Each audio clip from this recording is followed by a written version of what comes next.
할렐루야. 매우 수준 높은 찬양 감사합니다. 좀 맞추기가 쉽지 않은 찬양이에요. 이게 어렵다는 걸 제가 안다는 게 놀라운 거 아닙니까? 제가 듣는 귀가 상당히 수준이 높습니다. 왜 수준이 높냐면 좋은 찬양을 자주 듣다 보니까 수준이 저절로 올라갔습니다. 우리 성가대가 이렇게 더울 때 이렇게 은혜로운 찬양 해주셔서 참으로 감사하고 고맙고 또 이 예배가 더 은혜로운 줄로 믿습니다. 예배 전에 혹시 에어쇼를 했나요?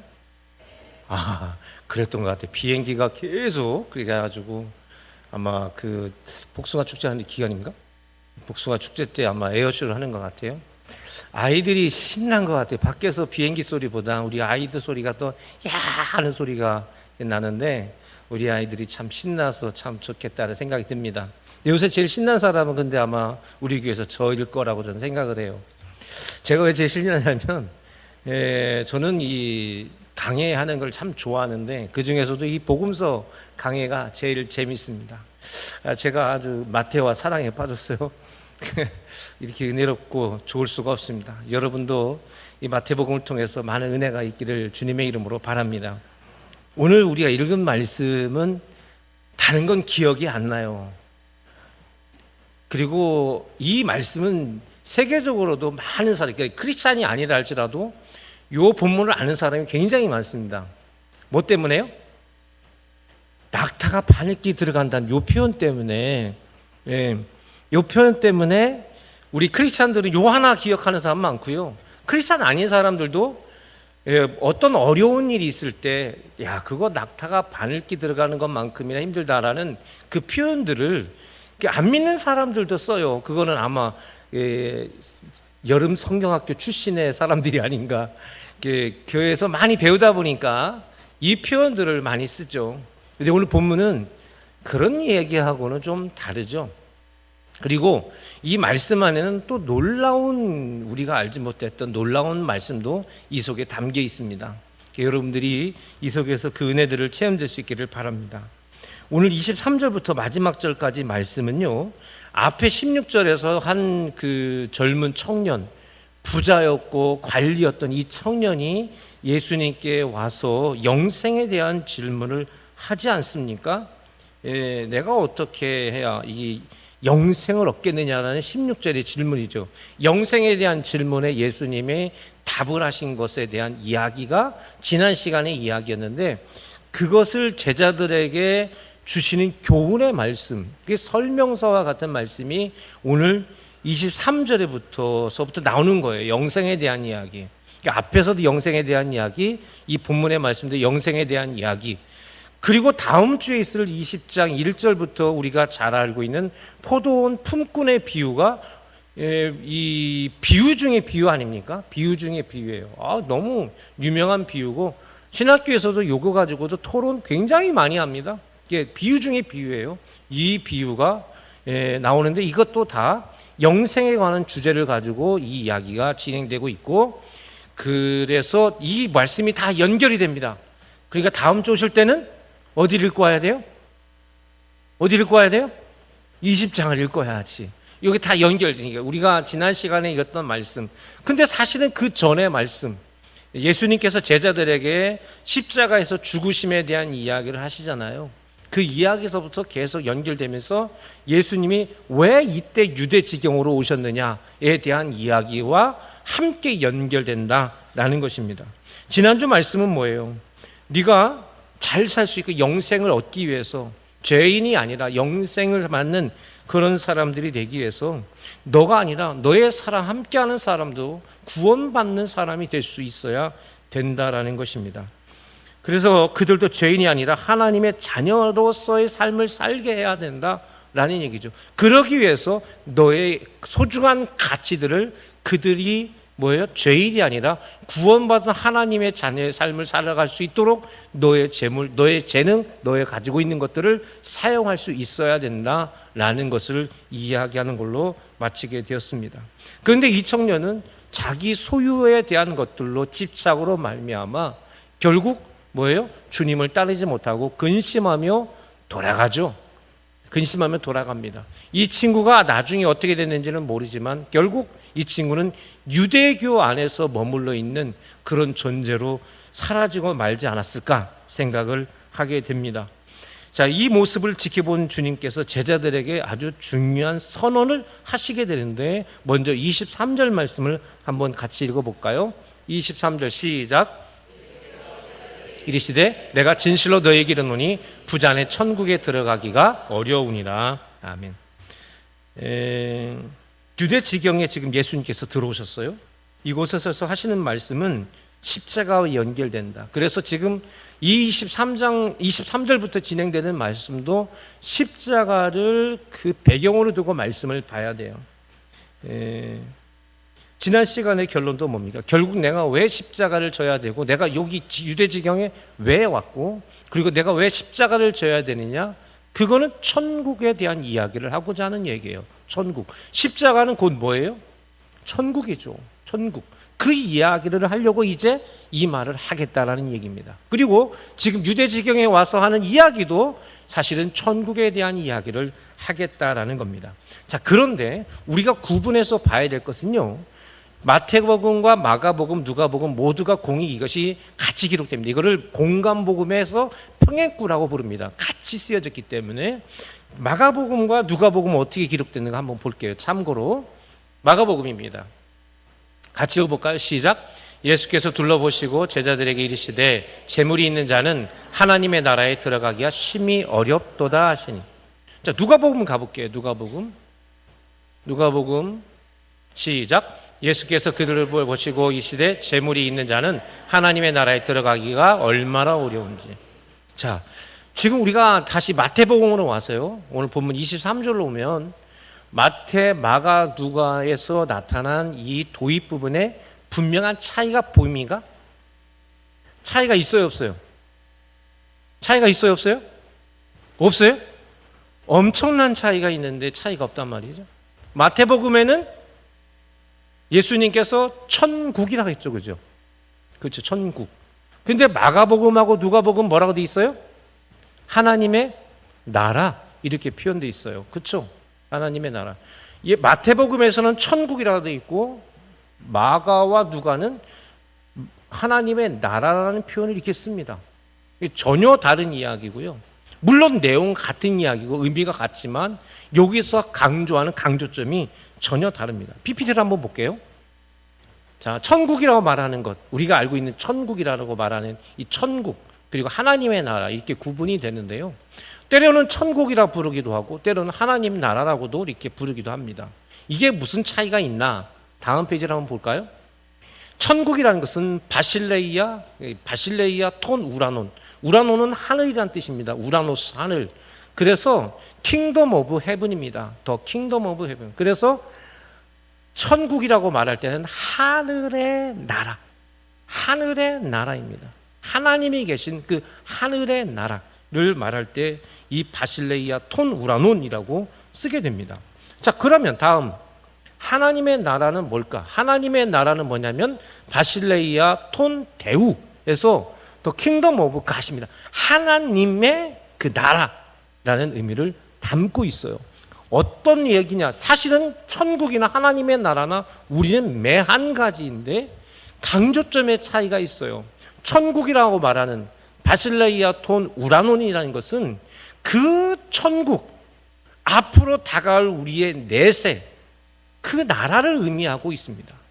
그래서 이 내세적 의미가 강한 데 비해서 이 하나님 나라는 내세적 의미와 함께 현세적 나라의 강조점이 더 강합니다. 그래서 하나님의 통치가 이루어지는 이 세상, 그래서 현재 우리가 하나님의 나라를 만들어 나가기 위해서, 즉 앞으로 갈 그 천국을 위해서 이 땅에서 우리가 그 하나님의 나라를 만들어 나가야 한다라는 강조점이 이렇게 달라요. 그래서 천국이라 썼을 때는 앞으로 내게 다가올 하나님의 나라를 말하는 것이고, 하나님의 나라를 쓸 때는 이 시간, 이 현세에 우리가 어떻게 하나님의 뜻, 하나님의 통치에 순종하며 살아갈 것이냐를 따질 때 하나님의 나라, 이렇게 달라요.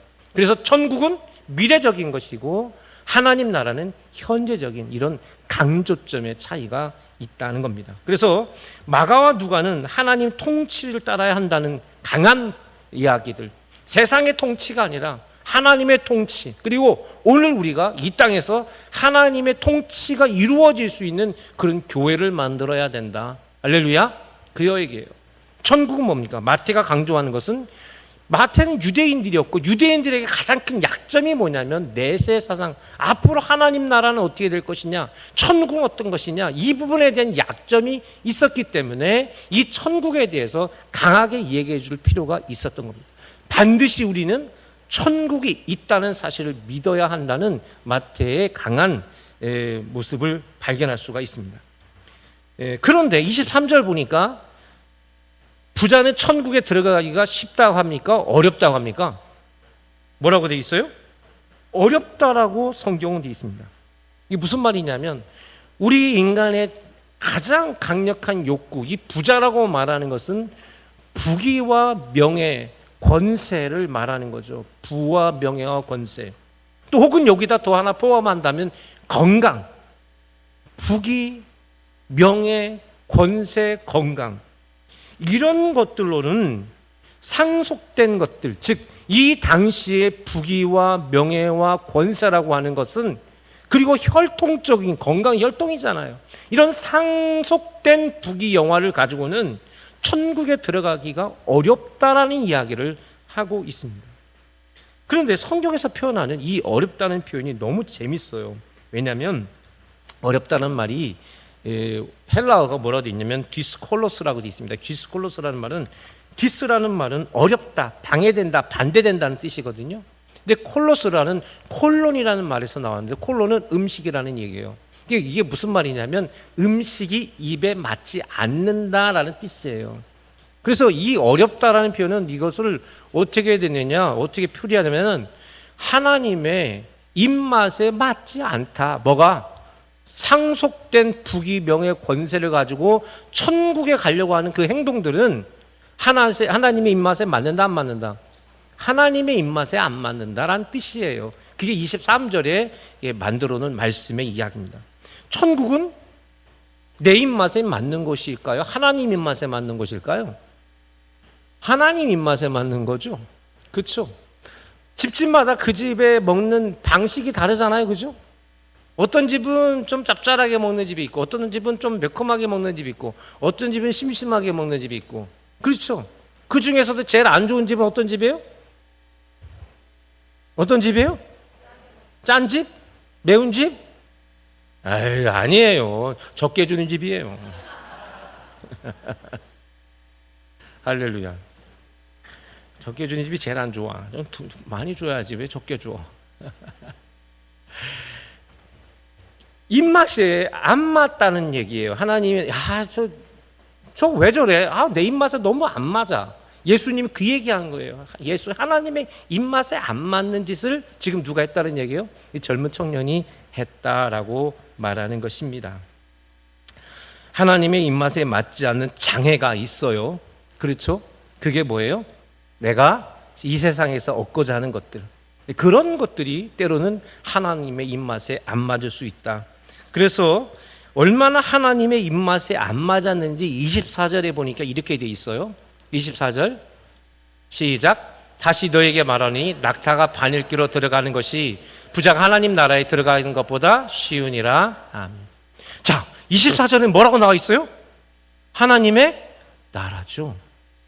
앞으로 미래의 천국에 가기 위해서 오늘 우리가 하나님의 통치에 순종을 해야 된다는 뜻이에요. 그렇죠. 천국과 하나님의 나라가 이렇게 구분돼서 나왔을 때는 이런 의미를 우리가 기억을 하고 본문을 봐야 되는데, 오늘 본문에 보니까 낙타가 얼마나 하나님의 입맛에 안 맞는지, 낙타가 어디에 들어간 만큼, 낙타가 바늘 구멍이잖아요. 거기에 들어가는 것만큼 뭐예요?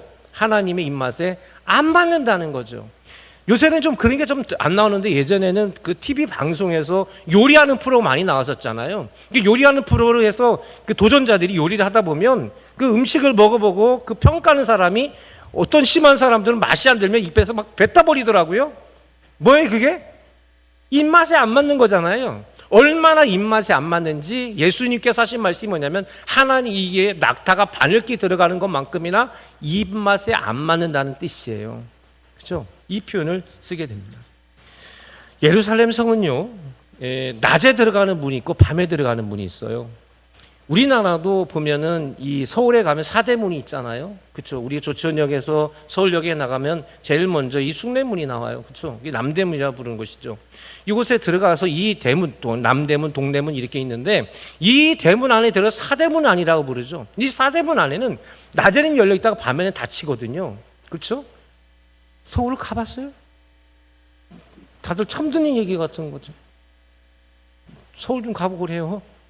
그런데 그 낮에는 병력들이 다 대기하면서 출입을 통제하고 그러면서 외부에서 오는 사람이 자유롭게 편안하게 들어갈 수 있는데 밤이 되면 통제를 해야 되잖아요. 그러니까 밤에는 대문들을 다 닫아놓고 작은 문 하나를 열어놓는 거예요.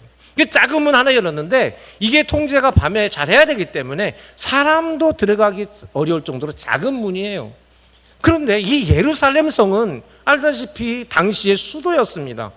그 수도에 밤에 들어온다는 것은 일반 사람이 들어오는 게 아니라 무역하거나 어떤 중요한 업무가 아닌 일반 사람들은 들어갈 이유가 없어요.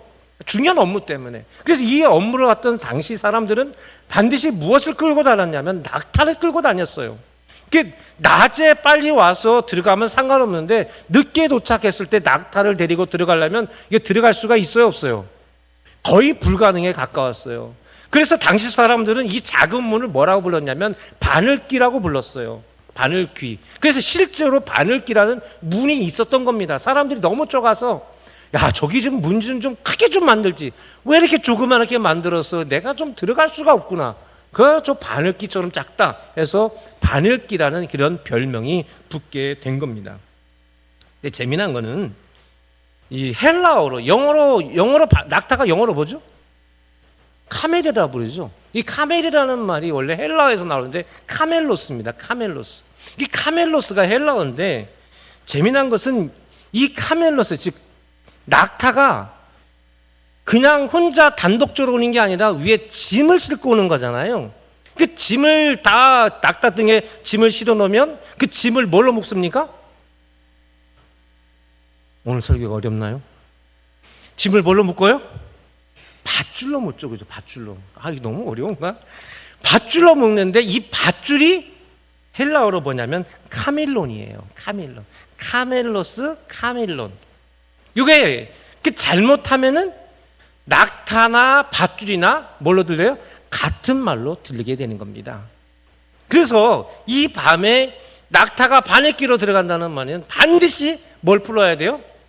밧줄을 풀지 않고서는 절대로 이 문은 들어갈 수가 없어요. 낙타가 겨서 들어가야 될 자리에 겨서 들어가기도 힘든데 짐이 있다? 반드시 뭐를 풀어야 됩니까?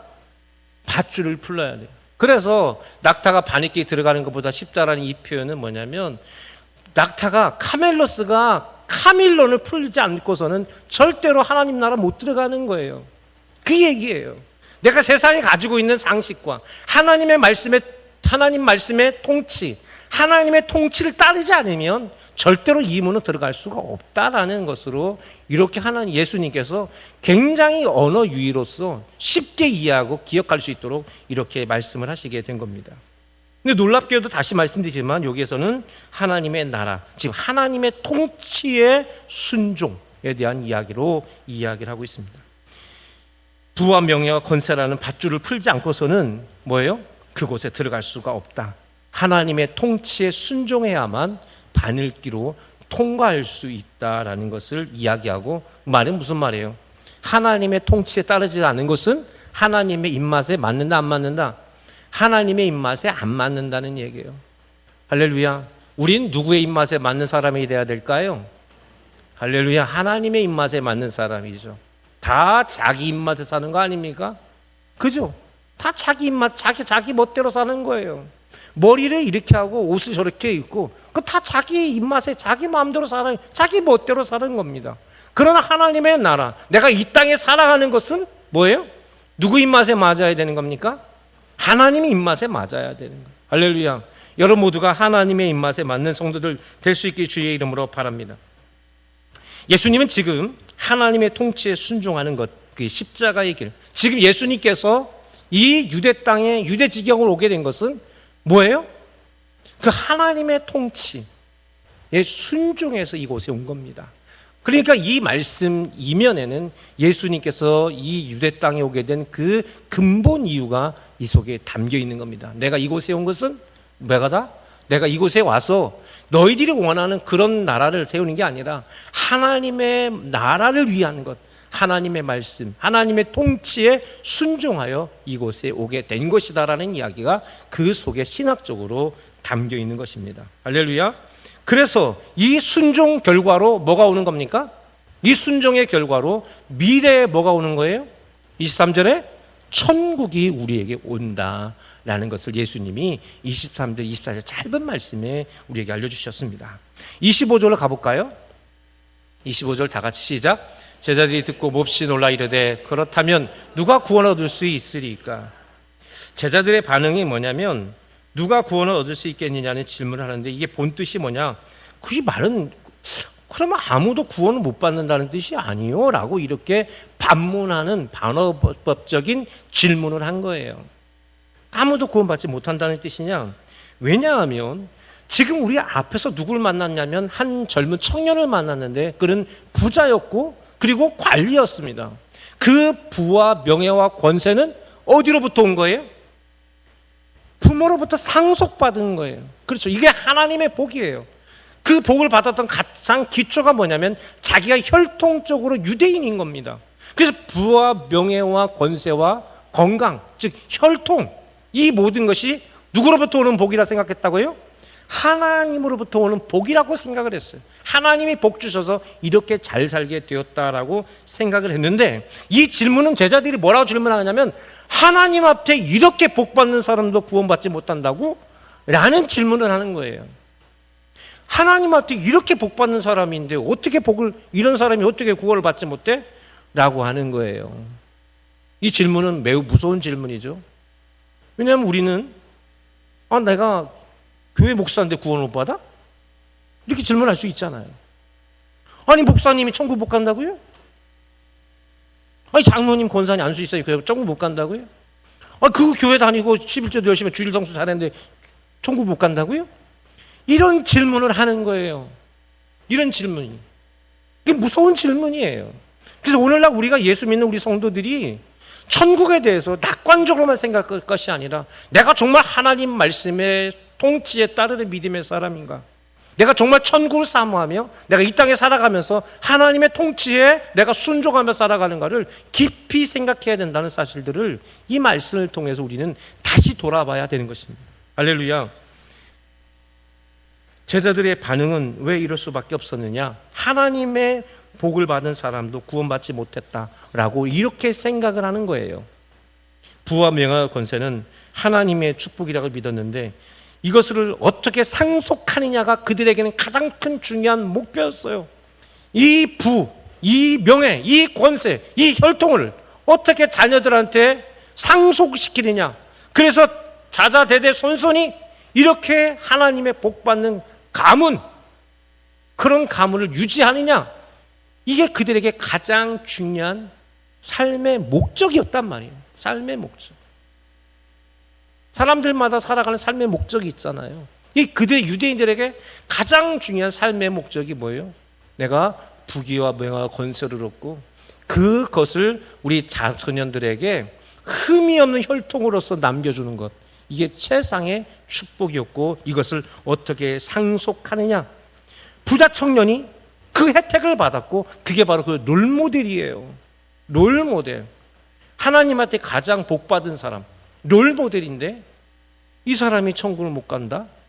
상상하기 어렵게 된 것입니다. 그래서 당시 이 말씀을 들은 제자들은 충격이었던 것입니다.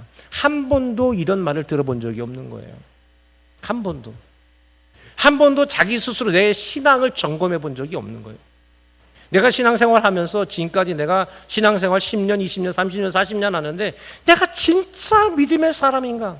내가 정말 하나님을 붙들고 살아가는가? 난 정말 오늘 하나님이 예수님이 오셔도 난 천국 갈 수 있다고 진짜 믿는가? 내가 진짜 믿음으로 살아가고 있는가? 내 삶의 살아가는 삶의 방식이 하나님의 통치에 살아가는 거 아니면 내 멋대로 살아가는가를 우리가 삶 속에서 한 번도 고민해 본 적이 없는 거예요. 근데 예수님이 그 고민을 시킨 거예요. 그 고민을. 제자들은 상상도 못하는 질문을 받게 된 것이고, 제자들은 그래서 이 청년이 근심하며 돌아갔듯이 제자들도 엄청난 근심에 빠지게 된 겁니다. 오늘 말씀. 이 청년이 돌아갔지만 사실은 제자들도 이 순간 돌아가야 합당한 순간이었던 거예요. 근데 예수님이 더 설명을 하시게 됐죠. 26절 26절입니다.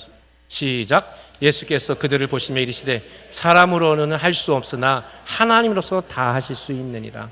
아멘. 제가 제일 좋아하는, 성경에 읽으면서 가장 좋아하는 문구죠. 9절입니다. With man this is impossible, but with God everything is possible. All things are possible. 이거 제가 참 좋아하는 말씀입니다. 제가 필리핀에 1년 동안 있으면서 하나님께서 저를 만나주시고 성경을 읽으면서 이 말씀을 제 눈에 사명으로 주셨어요. 하나님께서 제게 주신 말씀이에요. 그래서 제가 어디 가든지, 제 미얀마 가서 강의할 때도 이 말씀을 강의했고, 어디 가든지 신학생들한테도 제가 하는 말입니다. 네가 하는 건 아니다. 누가 하는 거다? 누가 하는 거다? 하나님이 하는 거다. 네가 하는 거 아니다. 이 말은 뭐예요? 영생, 구원, 천국은 내가 하는 거예요? 하나님이 하는 거예요? 하나님이 하시는 거예요. 하나님이 하는 거지 사람 하는 거 아니다 라는 이야기를 하고 있는 거예요. 네가 하지 마라. 제가 그래서 하나님께서 제게 주신 응답의 메시지, 네가 하는 거 아니다. 내가 한다. 그래서 제가 목회의 길을 가는데 확신 얻게 됐어요. 내가 이거 못한다. 내가 이거 어떻게 할까요? 하나님, 나 못하겠습니다. 마지막 좌절의 순간 주님께서 주신 메시지, 내가 할 거리다. 넌 내 말에 순종해라. 할렐루야. 그 말씀 붙들고 오늘도 이렇게 목회하는 줄로 믿습니다. 제게 주신 메시지예요. 그래서 제가 이 말씀 참 중요하게 생각하고, 오늘도 저는 누구를 의지해서, 우리 주님을 의지하여 이 강단에 서 있다는 사실들을 저는 우리 소망교회 성도님들이 꼭 믿어주시기를 주님의 이름으로 바랍니다. 구원, 영생이라는 것, 구원이라는 것, 영생이라는 것, 천국이라는 것은 누구의 것이냐? 하나님의 것이고, 사람이 상속하거나 사람이 어떻게 해서 주어지는 것이 아니라는 것을 예수님은 분명히 우리에게 말하는 것입니다. 이것은 모두가 누구의 것입니까? 하나님의 것이에요. 할렐루야. 믿으시는 여러분 되시기를 바랍니다. 그런데 이 하나님의 것인데, 이 하나님의 것을 내가 상속받아야 된다고요. 세상의 부모한테 상속받는 게 아니라 하나님 아버지로부터 상속받아야 된다고요. 그렇죠. 구원이다. 우리가 영생함을 얻고 천국 백성이 되는 것은 누구한테 상속을 받아야 되는 거예요? 하나님 아버지께 상속받아야 되는 거예요. 내 부모한테 상속받는 게 아니라, 내가 부모님한테 돈을 상속받을 수 있고 내가 좋은 삶을 내가 상속받을 수 있지만, 천국은 누구한테 상속받는 거예요? 하나님께서 주시는 겁니다. 그것을 알아야 되고 그것을 믿어야 된다. 제자들에게 그 얘기를 하는 거예요. 그래서 우리가 진정으로 상속받아야 될 것은 세상의 그 어떤 것도 아니고 믿음이라는 사실. 할렐루야. 믿음이라는 사실을 있기를 여러분 주의 이름으로 바랍니다. 믿음보다 더 중요한 것을 자녀들한테 남겨줄 수는 없습니다.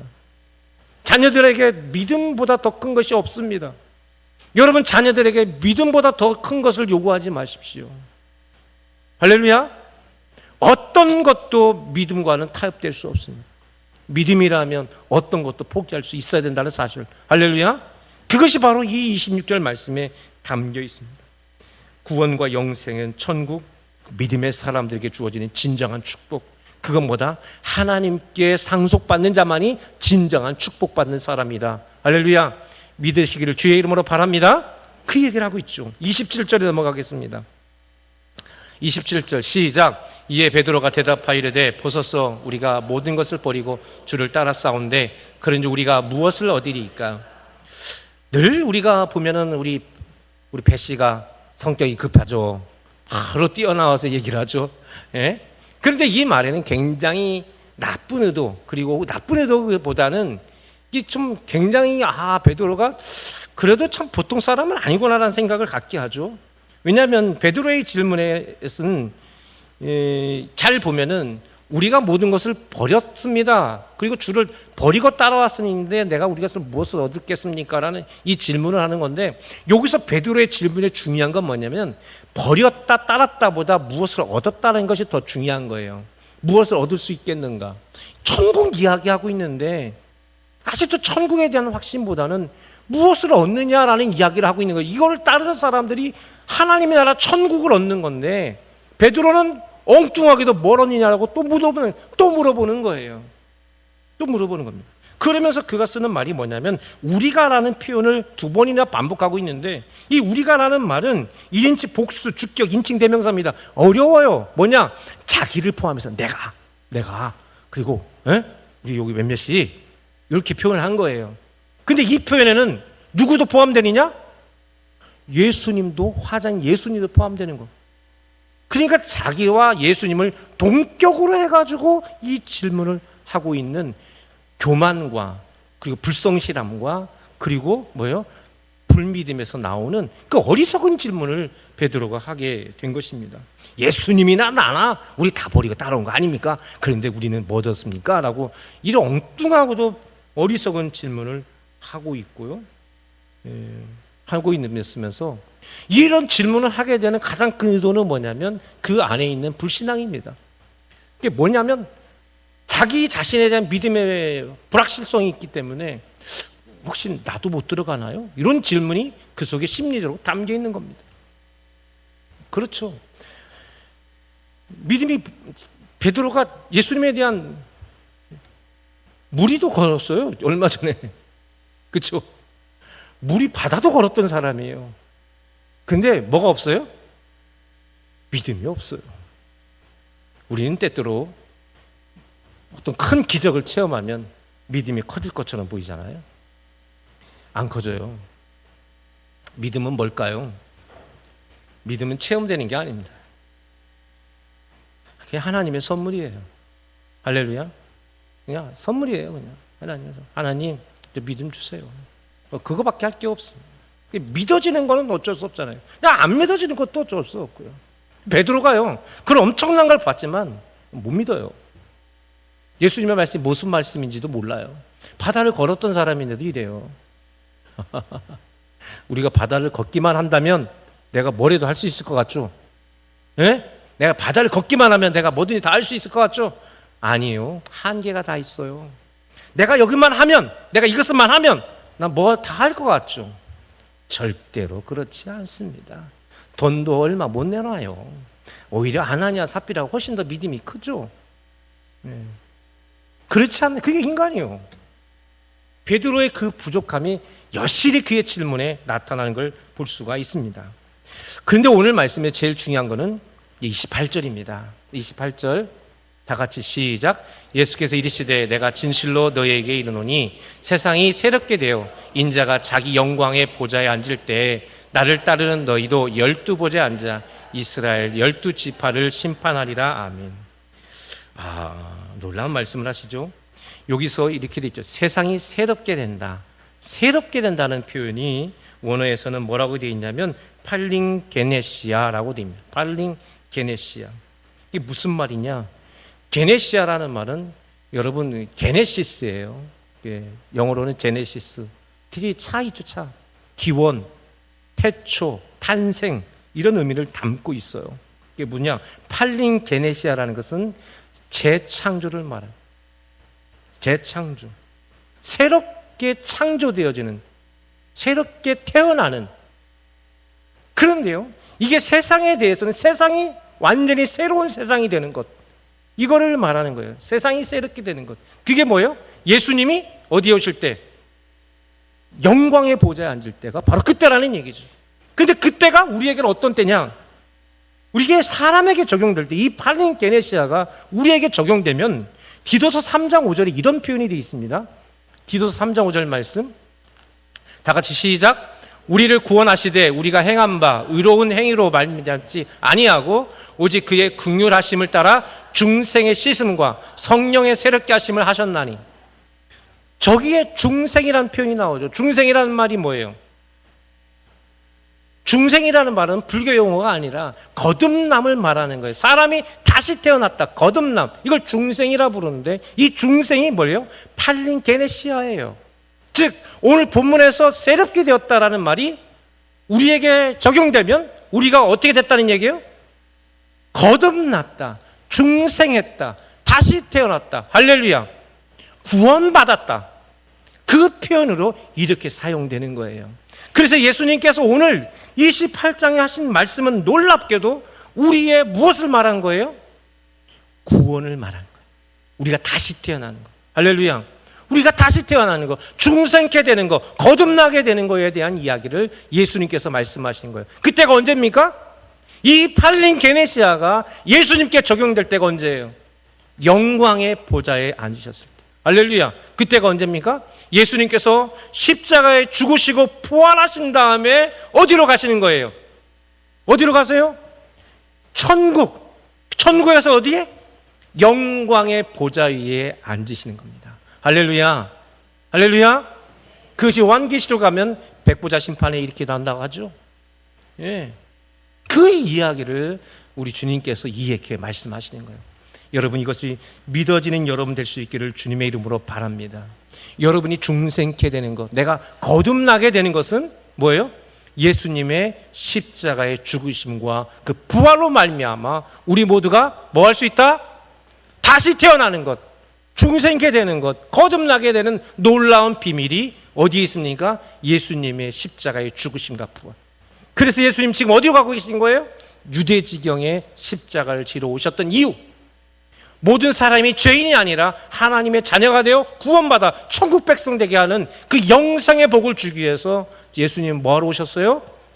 지금 십자가를 지러 이 땅에 이곳에 오시게 되었다라는 것이 반복적으로 이야기하는 겁니다. 할렐루야.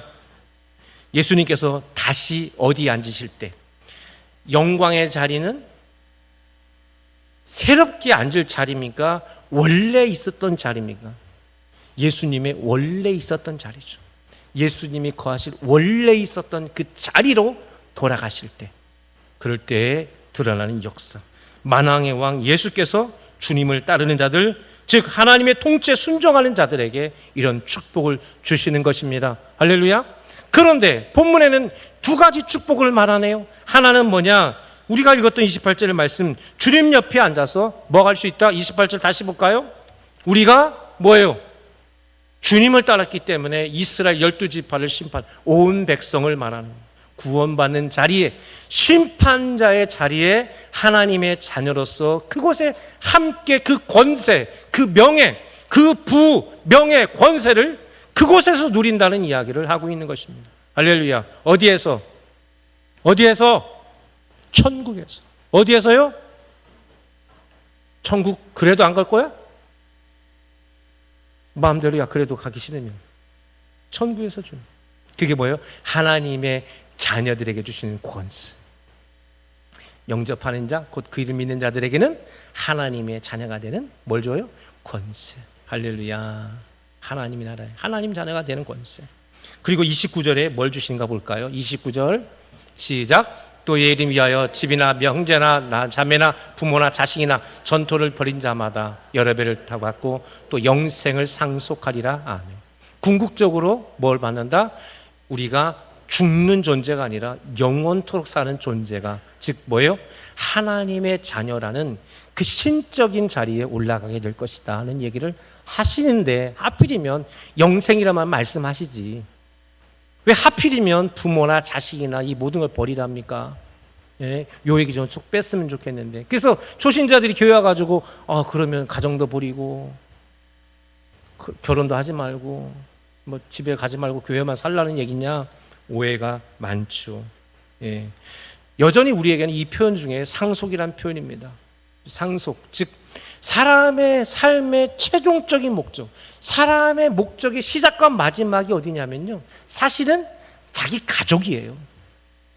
우리 가족들의 평화와 우리 가족들의 복됨과 우리 가족들이 잘됨과 자녀들과 가족들이 부함과 명예로움과 권세와 그 건강한 그 가정 이루는 것이 모든 사람들이 가장 궁극적인 목표입니다. 여러분, 그래서 내가 바다가 갈라지고 내가 바다를 건너가는 그런 체험을 했다 할지라도 뭐를 못 내놔요? 자식은 못 내놓는 거예요. 어떻게 자식을 내놓습니까? 못 내놓죠. 그렇죠. 자식을 누가 내놔요?